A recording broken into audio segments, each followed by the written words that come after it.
Hi, I'm Katherine Bernardi. Hi, I'm Joshua Marengo, and today we will show you our project on math disability learners. Dun dun dun! Now before we continue our presentation, I'd like for you all to look at your handout. We have several definitions that we've defined, and I'd like to take some time to explain them. I will underline some main points. Feel free to do the same. The first word we will look at is semantic memory subtype.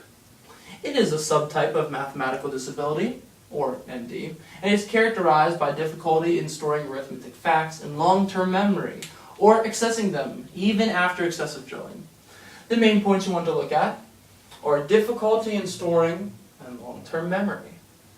Basically, this is what we talked about in Module 11, of how we can get the information in our working memory and we need to get it into the long-term memory. However, these students with a mathematical disability, they have it in that working memory, but they can't get it to long-term memory, or they cannot retrieve the information once it's there. Procedural subtype. It's characterized as a developmental delay because students' performance often is similar to that of younger, normally achieving students. What this is saying, it's like a 5th grade student with mathematical disability having the performance level of a 2nd grader. The key words to look at are developmental delay and younger. Visuospatial subtype.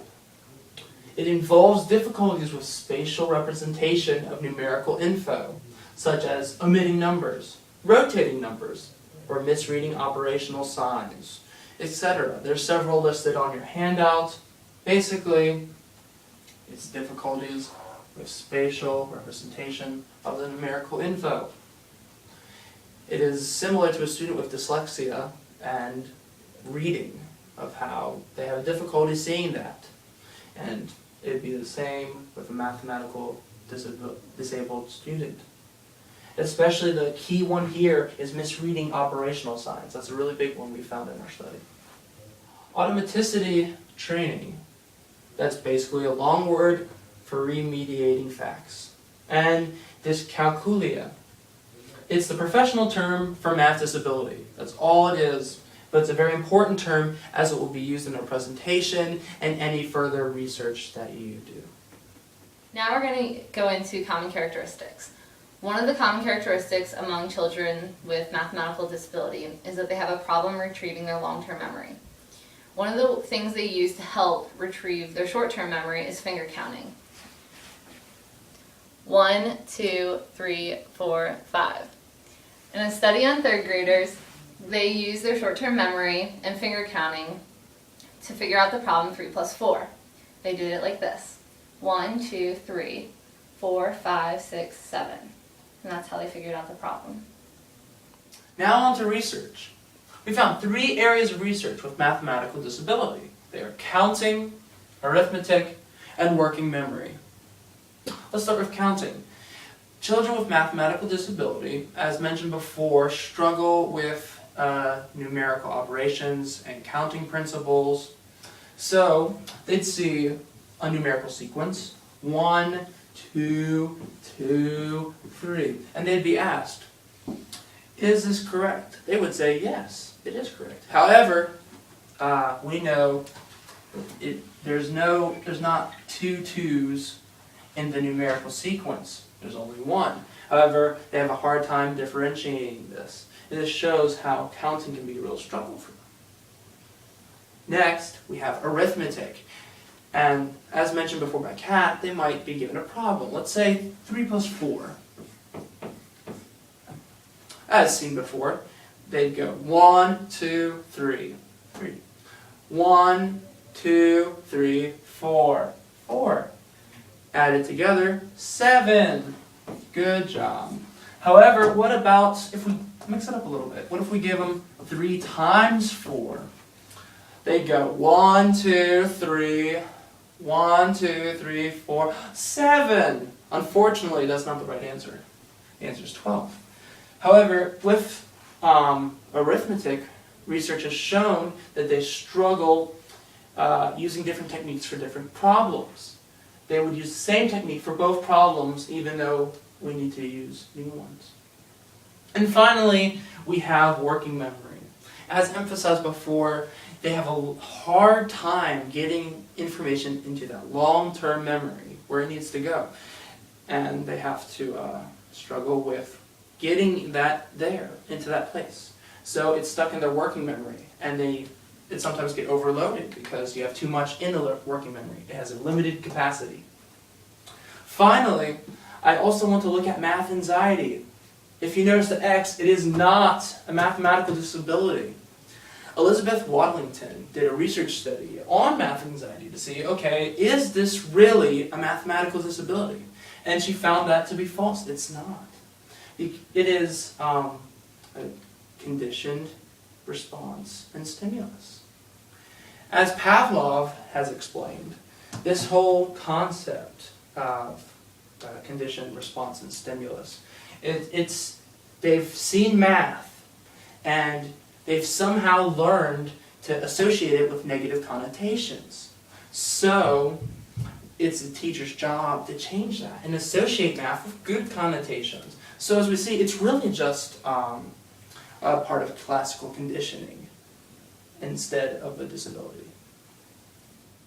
Now we're going to move on to the 5 key challenges. Some of these might sound like they're being repeated, which they are, but just remember that these are the key challenges that a person with mathematical disability faces. The first one, they have difficulty retrieving arithmetic facts. Second one, trouble recognizing operation signs. Third, understanding and applying mathematical procedures. Fourth, have a tendency to reach unreasonable answers. They reach unreasonable answers due to the fact that they don't understand place values and they misalign their columns when problem solving. An example, a child is given a problem, 25 times 12.45. They are asked to solve it. When they are asked to do this, they might misread the operation sign for a multiplication as a plus. That doesn't work. Then they might also mess up on misaligning the columns. So when they go to figure this out, 5 times 5 is 25. So they might write 25 like this, instead of putting the 2 above the 4 and then adding it when they multiply 5 times 4. So they may mess up with multiplying each one by 5. And then they also might mess up with when they go to jump to the 2 with putting the 0 there, which holds its place value. If they do everything correctly, they should get this answer. And if they don't do it correctly, if they do add or if they mess up with the place value, then they'll get an unreasonable answer. Another thing that they have to watch out for when multiplying 2 numbers is that this has a decimal. And with decimals, you have to move 2 over. Another thing that deals with place value. So what are the key challenges faced by schools and teachers? Okay, now the key challenges that schools and teachers face are that the districts provide state tests that the teachers have to give to the students. And these students with mathematical disabilities don't really care. So when they don't care for a test, it really looks bad then when the grades come back and they did horrible. It looks bad for the teachers and the schools.